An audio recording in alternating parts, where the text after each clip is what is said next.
What's up, YouTube? We are going live. Don't go anywhere. We're just waiting for our notifications to go out into La La Land. We'll be with you in about 30 seconds.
So you want to know how to do a muscle up? Well, in today's show, we are going to break down the muscle up into the 5 key elements that you need to understand in order to nail this movement. And it is a lot more than what you think is required to be able to do it. Now, make sure you stick around to the end because we're going to reveal the biggest mistakes that people are making when trying to do a muscle up. And if you don't understand this, you are going to get injured. So make sure you stick around right to the end. All that and more coming right up. We are the gym that teaches people how to move instead of just exercise because we believe that health is about performance, not just body image. Hey everyone, in case we haven't met, my name's Rad Burmeister. I am the co-founder of Unity Gym and co-creator of the UMS. I'm with my brother Yani Burmeister today. We're the gym that takes driven people and turns them into superhumans. Now, the way we get such astonishing results with our tribe members is that we've created a program that has a balance between strength and flexibility. If you want to know how we do that, the best place to get started is by downloading the free flexibility blueprint. There's a link in the description of this video. We're joined as always by the legendary Phil White, our resident physiotherapist. But I guess who's probably more legendary today is my brother Yani, because you haven't seen him on the show for months and months and months. He's been hiding behind. I've been gone. Yep. I've been gone. I haven't existed. Yep. I've been behind the curtains, figuring some stuff out, getting ready for a monster of a Europe tour. We got some fluff floating around in front of the camera, but I just saw it come up on there. We've got Tommy tuning in from the airport and Quack. Morning, boys. Where are you going at the airport, Tommy? Anyway, I'm at the airport in 2 weeks to fly to Europe, and we're going to be doing some pretty cool stuff over there. So, yeah, it's very, very exciting. And today I get to test whether I can still do muscle-ups because it's been a while. What you can expect, though, in today's and tomorrow's and Friday's show is a little bit more goofing around because you know what it's like when Rad and I get together. We poke fun at each other and just have a lot of fun, and Phil's here to keep us on track. That's it. serious one in the room with a serious mustache. That's exactly right. Now, before we get started, question of the day. What's your muscle-up sticking point? We want to know where you guys are struggling, or if you can do reps on the muscle-up. We're really talking strict mostly today. If you can do strict reps, then where do you fail? Where do you feel like the point is that you always fail? Is it the transition? Is it at the bottom? Is it the false grip? Is it the dip? Is it the pull-up? Where is your sticking point? And I'm a bit biased in my interest, but where are your aches and pains while you're doing it as well? Have you had injuries before, or have you got injuries that are holding you back? Are there certain things that are making you sore while you do it? Let us know and we can try and give you some Oh my tactics. God, because that is going to lead us into the biggest mistake that we see people make, which we will share with you towards the end. It's a cracker and it's so important. The key insight for today's show, though, which we're going to dive straight out on the gym floor and reveal, is how to break the muscle up down into the 5 key components. There's 5 key elements of a muscle up, and when you understand each of these, oh my goodness, it becomes easier. And this is how we get our tribe members, who some of whom have never even done a pull-up before, doing muscle ups in record time. So Yeah, I had no idea about this stuff, and I busted my nuts trying to learn how to do muscle ups. And if I had have known this when I was learning, man, it would have been and so I much did them in quicker. about 10 minutes. Yeah. All right, let's get out on the gym floor. Guys, as always, if you're watching, please hit the like button, smash it up, and also leave your name and where you're watching from so we can give you a shout out. And any questions that you have about the muscle ups, put them down. When we get back in here, we're going to answer you. Yeah, we're gonna So let's dive get in out on the deep. gym floor. And if you like the show, share it with your friends. Tell your friends who are struggling in the gym. Give them some sweet advice. Yeah, tell your friends. Now we are out. I've got the mic today. Hey Josh, I'm going to have to get you to move down to those rings down there, brother. We need these ones for the show. Sorry, dude. So, relocated.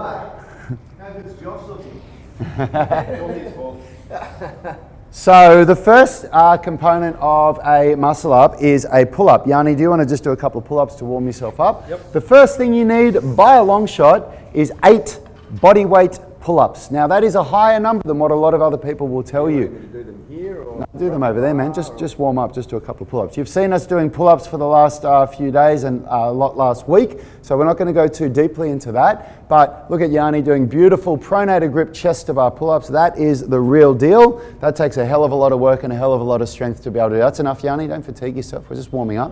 But you want to be able to do, you don't have to do 8 chest to bar pronator grip. We want 8 chest to bar supinator grip. And even if the bar can get down to the middle of your neck for the last couple of reps, that's going to be okay. But if you can't do 8 good pull-ups, in our opinion, you don't have the strength, the most basic level of strength to be working on muscle-ups. And what you need to be working on is the pull-ups. That said, you can still at the same time work on some of the other components of our muscle-up, because we're going to break it down, and you need a hell of a lot of time working on these next couple of components to build up the tissue tolerance in the wrists, forearms, and shoulders for the muscle up. So the next one we're going to do is a false grip hold. So from here, if you have a look at what Yanni does, he grabs through to the other side of the ring. So see how his hand's gone on the inside of the ring. The way that he's chalked his hand is also important. The whole palm and also on this part of his hand as well has got chalk. So he grabs through the rings, grabs on as tight as he can, and then he pulls his hands towards him so that the pressure is now actually on the inside of the wrist here. I haven't done muscle ups in 8 months,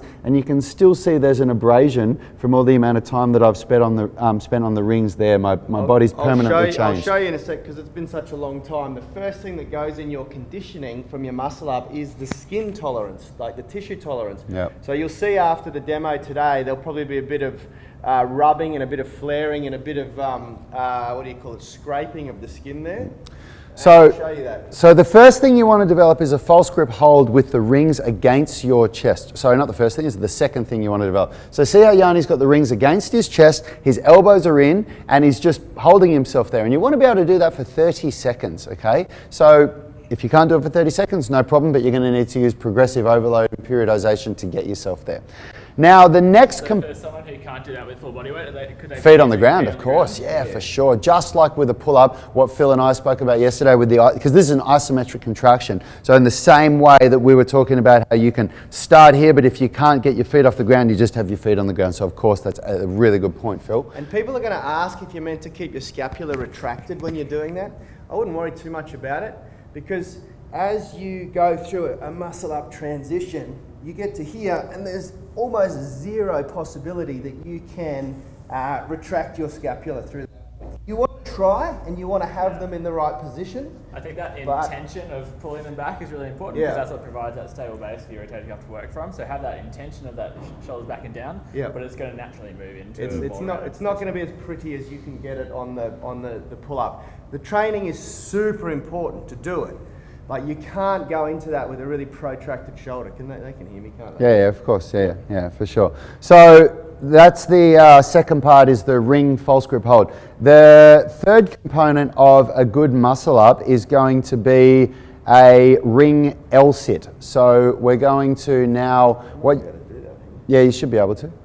Yeah, you'll be low enough. So now it's the false grip hold, but now what we do is you go down and you let your hands turn out and you hold an L sit like this. And the reason why you do that, don't fatigue yourself too much, Yani, the reason why you do that is because when you actually go over the rings, you need some weight in front of your body to counterbalance you so the rings come forward. If you have your legs directly underneath your arms, then the rings are going to be in the center mass of your body and it's very hard to get around them. But when your legs go forward, the rings come forward as well and you have room to get around them like that. It helps with the momentum. So the biggest thing is that it helps with creating the momentum, like what Rad said, to get over that transition.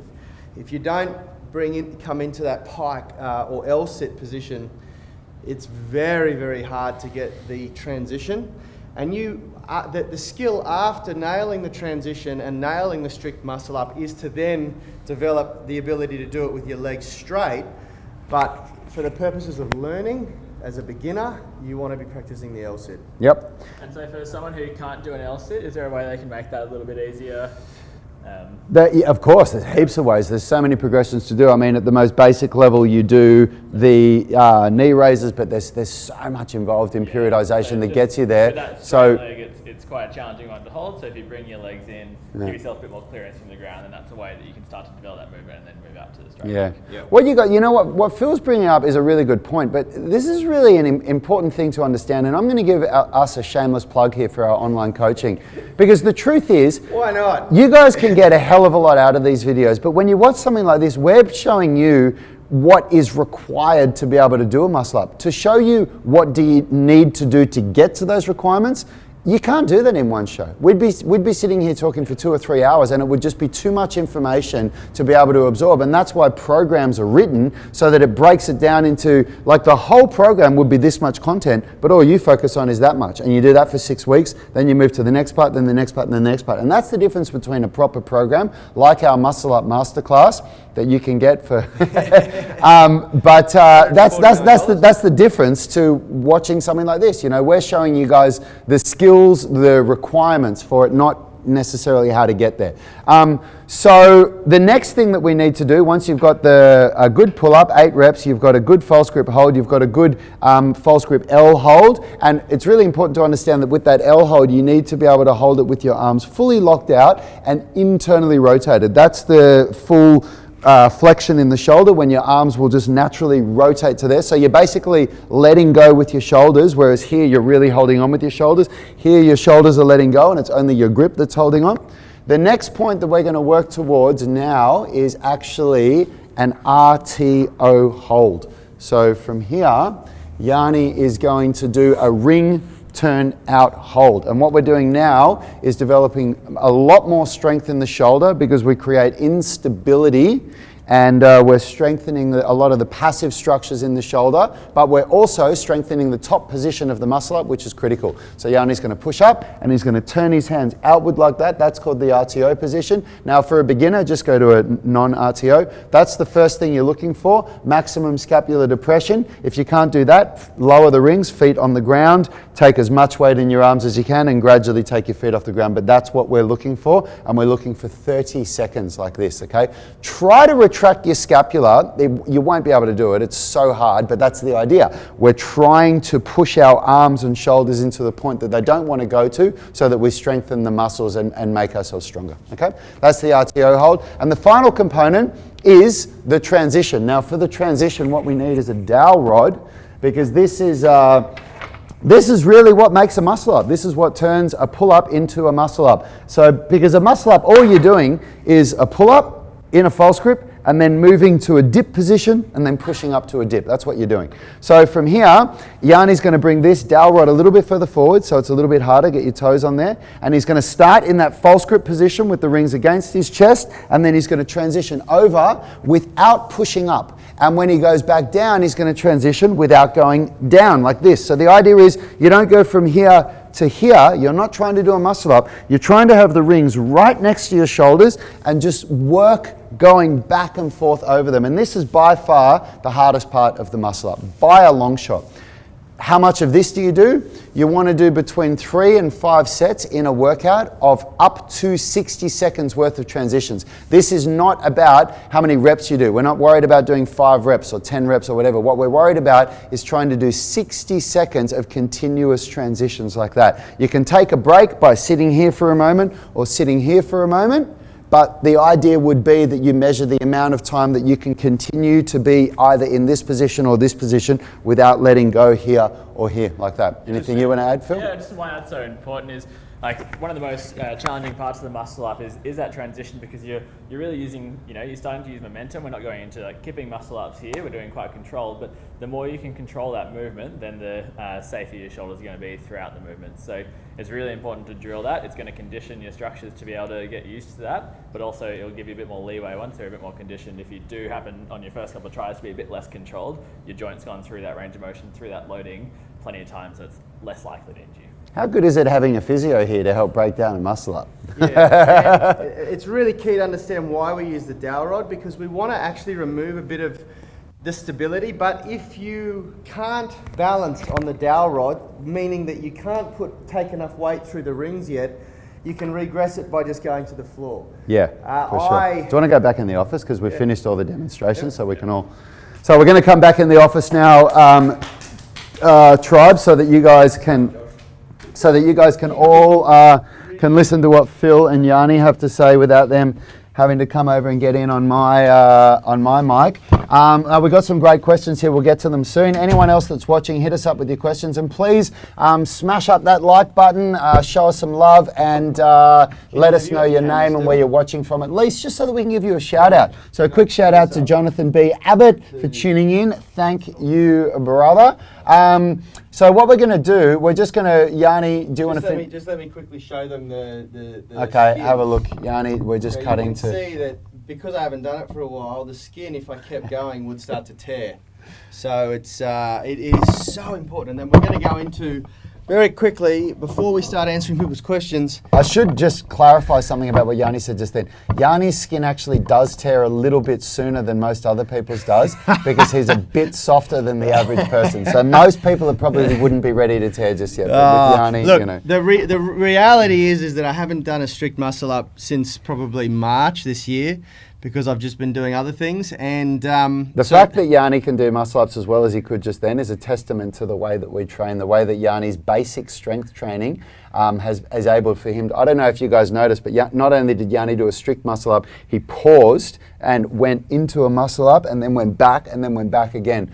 Try doing that if you can do muscle ups. See how hard that is. Well, if you're all lucky, on Friday I'll demonstrate a 60-second muscle up. Yeah. How about that? Yeah. 60 seconds means that it takes him from here until he gets to the top and back down 60 seconds. No, I thought 60 seconds from bottom to top. Yeah, apparently that's not what it is, but I stitched you up and told you that's what it was. Sick. Well, I'll do a 2-minute muscle up then. How about that? Okay, so very quickly before we dive into these questions, because there's a lot of great questions there. The biggest mistake that we see people make. Hey Marla, how are you? Thanks for tuning in. Thanks. Yeah, most people completely underestimate the amount of work involved in tissue remodeling. When you're doing complex movement skills like the muscle up or the handstand, really most calisthenics movements, to be honest. Any calisthenic movement, requires an immense amount of tissue remodeling. Now, Phil's spoken about this before. The tissues in your body adapt at different rates, at different speeds. The first thing that adapts is the nervous system. So you'll feel like you can do the movement. The second thing that adapts is the big tissue in the muscles themselves. So you'll actually be able to execute the movement. The final thing that adapts is your bone, and somewhere in between all of that is the static or the, what do you call it, the passive structures, the ligaments. Yeah, and particularly for the muscle connective up, tissue. With the wrist, going into that false grip is going to be really challenging. You've got this big fat wedge of cartilage in through your wrist here, that when that hasn't been used to that sort of loading, that's going to be quite angry. And I'm sure anyone who's given this false grip a proper go before, if you don't take your time with it, you'll know. Like, it gets really far through there. So it's a big chunk of cartilage in there. So if you're suddenly just going, you've unlocked this strength and you realize like, hey, I can get this, especially if I, add some momentum and sort of cheat my way up a bit, and then you start slamming that without giving it proper time to adapt, then you're really going to have some trouble. I rushed into it when I was learning years ago, and after about 2 or 3 months, I was so bruised in my wrists here that I could hardly do anything for a long time. And now I could hang out all day there, but that took quite a while to condition the body for that. Yeah, and so Kwok's saying here that he's got golfer's elbow from doing the false grip, and that's coming from with tendinopathies, which we're going to go into next as our topic.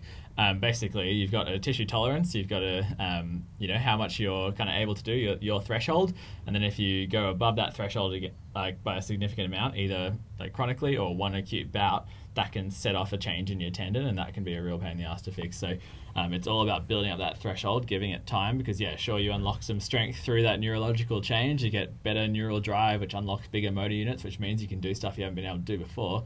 But if you haven't given everything time to adapt, then you're going to go backwards. Yeah, and I think one of the biggest mistakes that people make with this is when you haven't experienced it yourself. I mean, and I say this from all of us at this, we've all experienced this ourselves, where you don't realize the amount of time it takes to really build up the tissue tolerance until you get injured. And then in hindsight, you're like, right, I need more than that. I mean, that's exactly what's happened with my shoulder recently. It's what's happened with golfers and tennis elbow for us. We've all had really bad injuries here. And I can't tell you enough, if you guys want to really draw on our wisdom, you've got to listen to what people like us are telling you how long it's going to take, and do that regardless of how you feel. You'll feel like, oh man, I'm ready to just go for the next thing. But if you're told do this for 12 weeks, do it for 12 weeks and don't skip it. Don't skip the basics. I think that can be like a really useful tool for some people who kind of have a bit of trouble with like understanding, what their general load is. Try drawing it, like just a really basic general line of what does your training look like. Be really honest with yourself. Like, have you gone from not training at all a long time and say, your muscle up you want to get to is up here and your current level's down here? Have you gone, or have you filled in the gap the whole way? Think about, like, it's a bit abstract, but just have a go at like, all right, in that week, did I do much volume? In that week, oh no, I went away. I was actually down here somewhere. And then, I was actually down here. Yeah. So if you wanted to get that level, you've got to fill in the gaps. And if you're not, your body's not going to have time to adapt. So a bit abstract, but I think it can be quite a useful thing. Even like coloring in on the calendar, like green for training, red for not training, and having a look at your whole thing. Like, have I had sufficient time under load to adapt? Yeah.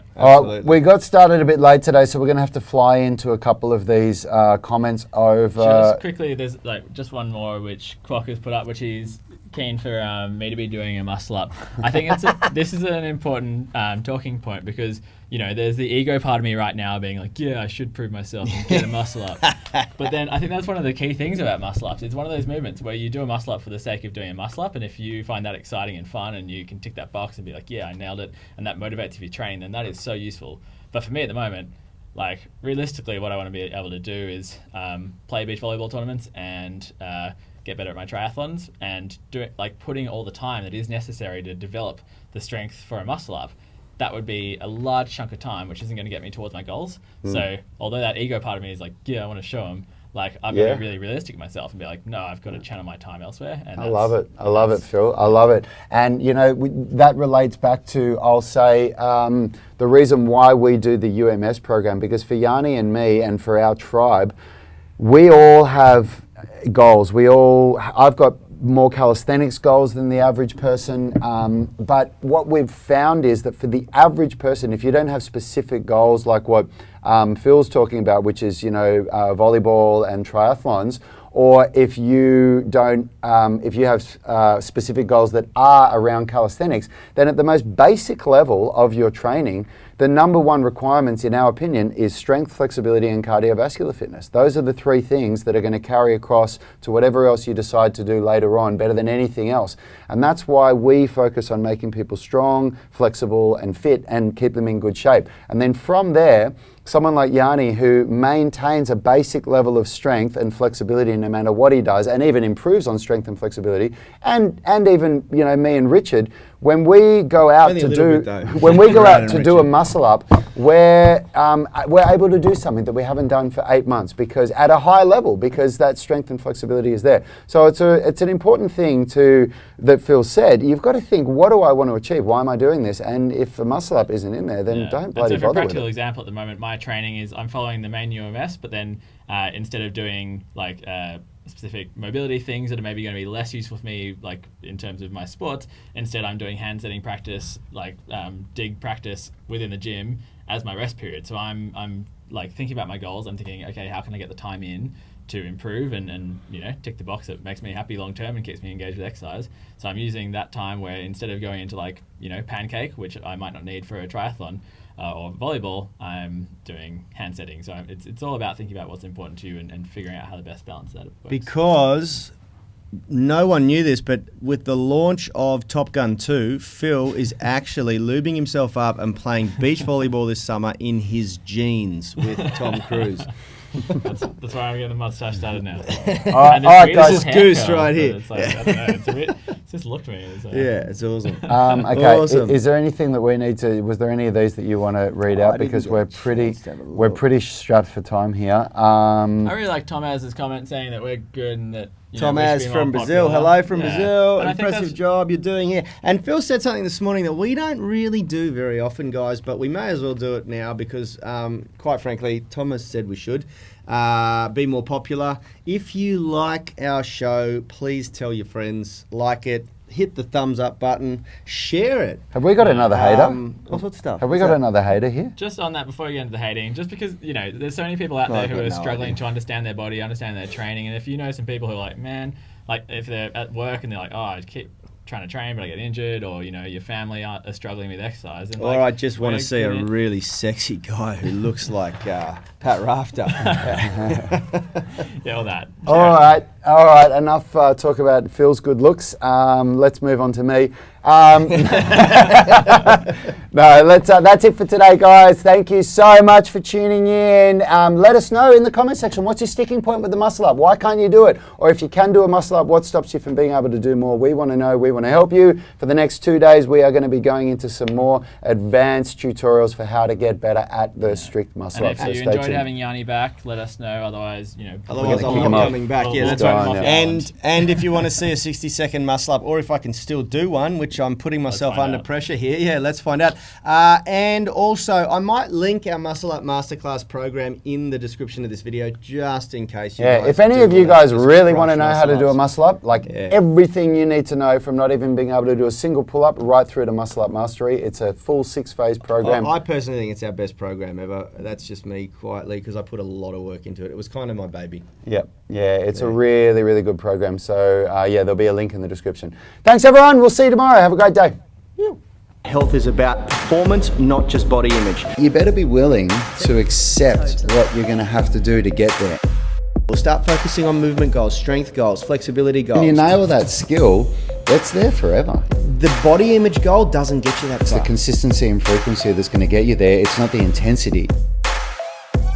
There's no shortcuts to mastery and movement. Destination doesn't change overnight, but your direction will. The gym is not the place to beat up the body that you hate. It's the place to build the body that you love. We are the gym that teaches people how to move instead of just exercise because we believe that health is about performance, not just body image.